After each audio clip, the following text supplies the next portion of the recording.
Hey, welcome back. It's Miss Sylense of SilenceSpeaksVolume777, extending this good old support, empathy, and wisdom from my peaceful space to yours. And today's message, is it going to be personal, and it's for every child who was ever made to feel small. Like, Doug Funny and Lincoln Loud. And to the adults, whether you're parents, teachers, caregivers, siblings, community leaders, whoever, if you had to rebuild yourself from the ground up, this is for you too. So today on the Silence Sessions, I want to chat about how children evolve into powerful men and women when bullying prevention finally steps in. And please, no one DM me or comment and ask me to hold back anything, because I'm speaking from the heart, my memory, and from a place of deep respect for many people, and that's including myself. So I'll begin with the truth about where bullying starts, because people will really go the extent of intentionally choosing to believe that bullying begins in a classroom. But let's be real, bullying is often practiced at home first, right? If I'm definitely not mistaken, that is where children learn tone, power, and emotional patterns, right? And not just in school, but even from the environment they grow up in. For instance, if the home is nurturing, they'll learn empathy. But if the home is chaotic, they will develop survivability. Basically, a child's brain shifts into autopilot just to get through any crisis, often at the expense of their learning growth. And them survival skills show up when it's time to stand on business, mainly in the African American communities, because that is where I saw it, and I can't create falsehood from any of the communities I have never lived in, and I'm not going to try. But for teens and preteens, survival skills were revealed in the hallways, in the playgrounds, in group chats, and even in community centers, schools, and on the streets.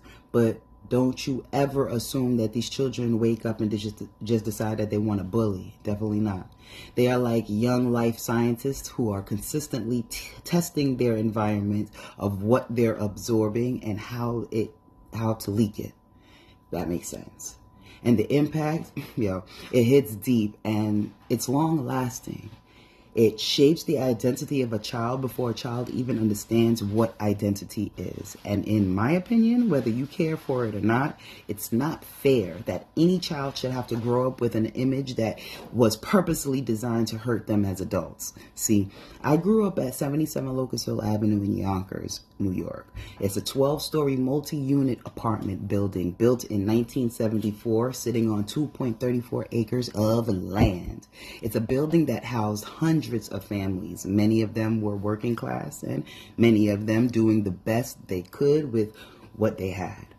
See, Locust Hill wasn't the suburbs, and for sure it wasn't luxury living. It was real life. And in the late 90s and the early 2000s, which is the time frame that I'll be referring to, Yonkers was a city where families were stretching paychecks just to survive. Parents were working multiple jobs around their children's schedule, basically. And then you have teens that had to get jobs just to assist with bills. And then you had government assistance that was limited, slow, or inaccessible. So raising two children on a single income was a definite challenge, like trying to ascend a mountain without the aid of a rope. Look, the building itself was a part of a larger cluster of affordable housing communities, including Cromwell Towers.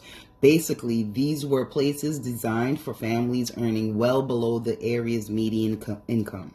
So, when I say that the environment was stressful, I'm not exaggerating. I'm telling the truth. And from the looks on many adults' faces back then, people were tired and overwhelmed. People were surviving, not living, not thriving.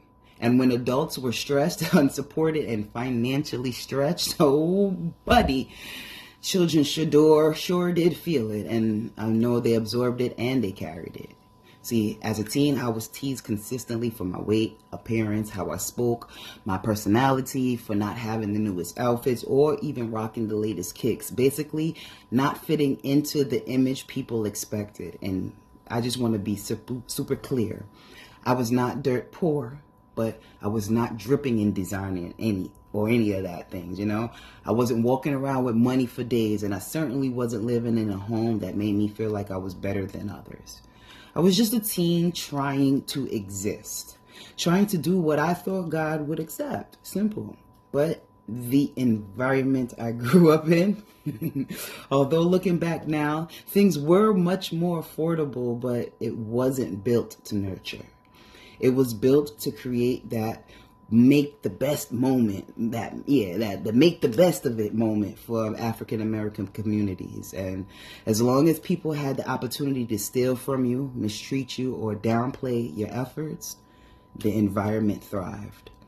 And I remember one day, clear as sunlight, when the hurt didn't come from the streets, it didn't come from boys, and it didn't even come from the neighborhood. It came from the girls that I once called sisters. Not all of them, though. Let me make that clear. And at that time, we had made a pact. It was like a little notebook we were supposed to pass around. Each of us would write something empowering, something honest, something that we didn't feel safe saying out loud. It was supposed to be our own small safe space, you know, a sisterhood, our circle of trust. But something felt off because somehow I never received the book. And I would think I was supposed to be third in line. I noticed it, but I kept quiet. Not because I didn't care, but because I didn't want to look pressed. I wore a notebook that probably never even left the first house. You know, that was just my thoughts. I had a strong personality, and I didn't want anyone twisting that into desperation. So months passed. Then one day I was chilling at one of their apartments, and there was the notebook. It was just sitting there right on the table. And I waited. And when my friend walked away, I opened it, not to be messy, because my spirit told me the truth was inside. And page after page after page, it was me. Not in love, not empowerment, not even in sisterhood, but in mockery. How I wore the same non-brand clothes. Some days I would flip my shirt inside out. How I only had one pair of sneakers. How they kept me around basically just for laughs.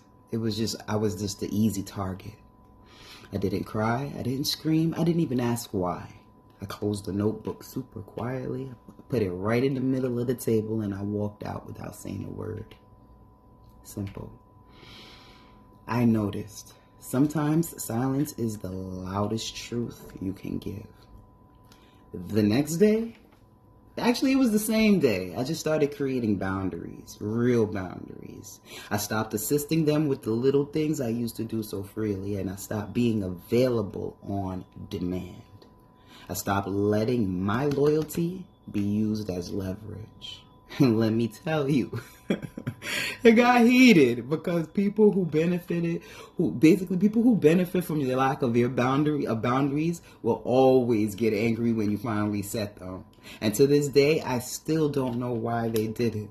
I was a loyal friend, and I respected them, and I saw them as sisters until they crossed the line. But I do know this. I questioned my entire being, not because of the notebook, but because of the lies that followed, you know. The way that they made sure everyone heard their version of the story. How they called me overweight, basically called me a bum. How they even called me a whore at times, when in reality, I had a home, a family, responsibilities, a whole life. If you knew me, you knew I did track teams, which was the field events. I was on different choirs, church activities, babysitting, schoolwork, my own goals, my own dreams. I was doing everything right and still being treated like I did everything wrong. And that's the part that breaks a child before they even understand what breaking is. And it didn't stop there. I started to get teased in school, church, in the streets, at the babysitters, and yes, even in my own home. And the worst part of it all, I started bullying myself, mentally and physically. Because when the world tells you who you are long enough, you definitely start to believe it. But here's the part people don't talk about enough. When bullying prevention steps in, children evolve, not just emotionally or socially, but spiritually, mentally, academically, and professionally. Because prevention isn't just stopping harm, it's creating spaces for identity, confidence, purpose to grow. Support changes the outcome. Support changes the future. Support changes our children.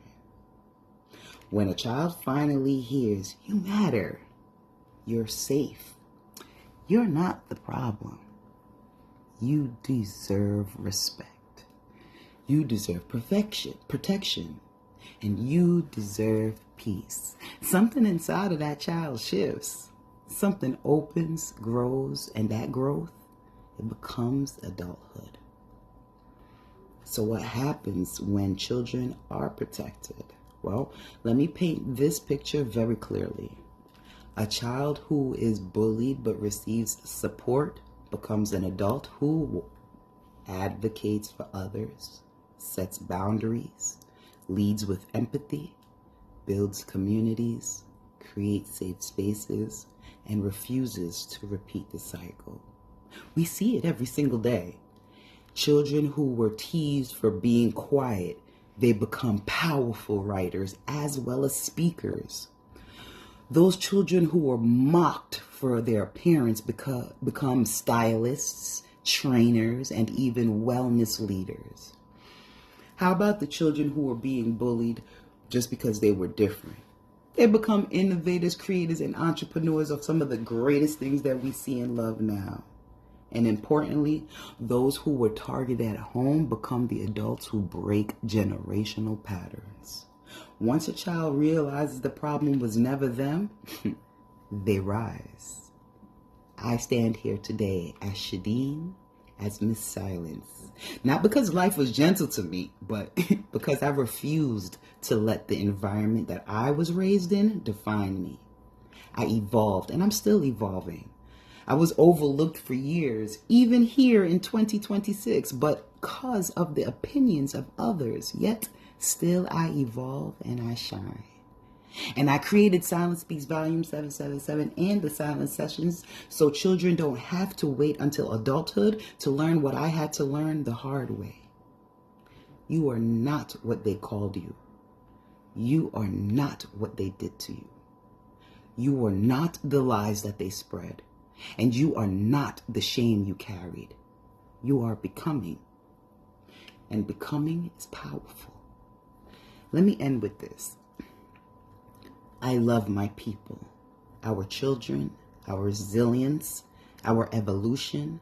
I love the way we rise, even when the world expects us to fold. And I respect every person who is doing the work to make our community stronger than the world tries to perceive. Because when we protect our children,